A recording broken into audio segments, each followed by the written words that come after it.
l'école. Il y a des écoles qui vont ouvrir lundi, d'autres qui ne vont pas ouvrir. En fait, c'est à laisser un petit peu la libre appréciation de chacun.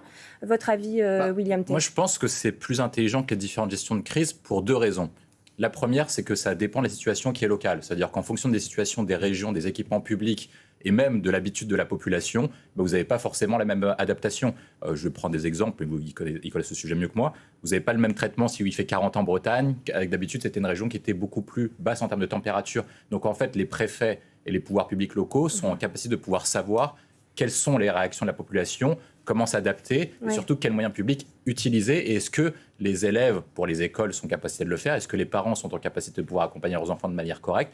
Et également les professeurs, parce qu'ils ont une connaissance vocale. Et donc, moi, je pense que c'est beaucoup plus adapté. L'autre chose pour laquelle moi, je pense que c'est beaucoup plus intelligent sur le plan politique, c'est que si vous faites une mesure nationale et que ça échoue, c'est le Cornu et Macron qui sont responsables. Alors que vous savez bien que si ça échoue au niveau local, ils seront responsables aussi aux yeux de l'opinion. Je suis moins sûr, parce qu'on a vu pendant le Covid, notamment, lorsqu'ils ont délégué une partie des décisions aux préfets et au pouvoir public, et les Français ont compris et ont porté la responsabilité sur ceux qui étaient responsables de la décision. Et donc, comme les préfets ont la capacité de fermeture des établissements publics et éventuellement établissements privés, ce sera eux qui seront en première ligne. Et je pense que d'un point de vue philosophique, c'est beaucoup plus intéressant que la conception de Macron, qui essaie de faire porter la responsabilité sur les individus et sur les collectivités, plutôt que de faire uniquement un truc étatique, centralisé, qui n'est pas forcément correspondant à la situation locale. Je l'ai rappelé, en fonction des écoles, tu n'as pas du tout la même appréhension. C'est pour ça que ça ne peut pas être une décision de fermer toutes les écoles, mais par contre, tu peux dire, à partir de 30 degrés, on n'accueille plus les enfants, ou alors on les accueille dans des lieux.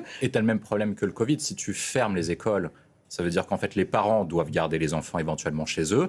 Éventuellement, ils ne vont pas travailler. Et chez eux, ce n'est pas sûr que ce soit les meilleures conditions qu'à l'école ou dans les conditions de travail. On peut se mettre au frais, au moins. On peut aller dans un parc, sous un arbre. On peut peut-être aller chercher la fraîcheur dans une bibliothèque. Oui, mais il y a des classes où il fait des températures littéralement invivables aujourd'hui. Je pense que si on compare la gestion de crise de canicule avec la gestion de crise de Covid, Emmanuel Macron a plutôt tendance à vouloir pousser le plus de gens à rester dans des conditions normales, donc aller à l'école et aller au travail dans des mesures du possible. Il faut comprendre sa philosophie comme si ce n'est pas possible, on fermera les écoles ou en tout cas on prend des mesures d'urgence. Mais en tout cas, je pense qu'il a intérêt à ne pas changer le plus possible, à moins qu'il y ait des problématiques qui soient beaucoup plus fortes, mais qu'actuellement, certes, vous dites que c'est la cata. Moi, je pense qu'on peut à peu près, que la 70% de la population peut vivre à peu près de manière correcte. Ouais. William T, ça bouge là. Il y a un frein idéologique encore à la climatisation. Non, mais quand vous interrogez les Français il y a quelques années en disant est-ce que vous préférez avoir plus chaud que vous passer de la clim, il y avait 78% des Français qui le pensaient. Qui pensaient quoi? Qui pensaient qu'il valait mieux avoir se plus passer chaud de la clim et avoir plus chaud. Mais maintenant, les températures ont évolué et il y a un principe de réalité. Moi, je pense que de toute façon, quand vous regardez les politiques publiques françaises depuis le protocole de Kyoto ou même depuis 2003, la France dépense en fiscalité pigouvienne, donc en fiscalité environnementale, 70 à 90 milliards d'euros par an. Donc, c'est-à-dire qu'on investit sur les questions environnementales à peu près un montant à peu près équivalent.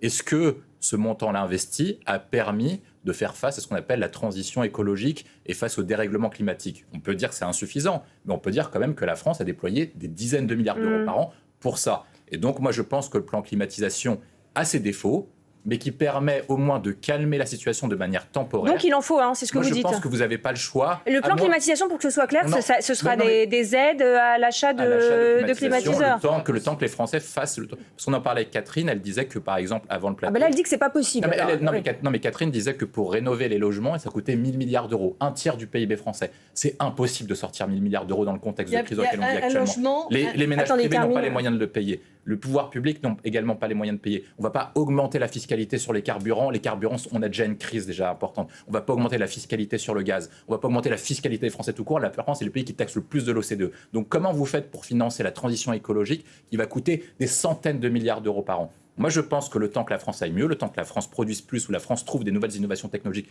pour faire face à cette transition écologique, vous êtes obligé de mettre une transition qui passe par la clim pour que les plus fragiles et les pouvoirs publics puissent affronter ça. Le début de votre sujet, c'était... Attendez, vous dites qu'il n'y a pas d'argent et vous dites on va financer l'achat de climatiseurs. Le plan climatisation coûte moins cher qu'un véritable plan de transition écologique qui soit durable. Donc le temps que vous faites pour récolter les fonds nécessaires ou pour avoir une productivité nécessaire, il faut un plan transitoire pour que les pouvoirs publics puissent agir auprès des plus fragiles. C'était votre sujet au début, comment les pouvoirs publics peuvent agir auprès des plus fragiles. Vous n'avez que la clim à l'heure actuelle. Je suis désolé Catherine, vous n'avez pas le choix. Moi je ne dis pas, je viens de dire, je pense qu'il faut de la clim ponctuellement. mais que ça ne peut pas être une politique. C'est pas la politique, mais non, ça ne peut pas être une politique. Est-ce que ça peut être un plan? Il peut y avoir, en effet, dans chaque école, prévoir que le préau soit éventuellement rafraîchi.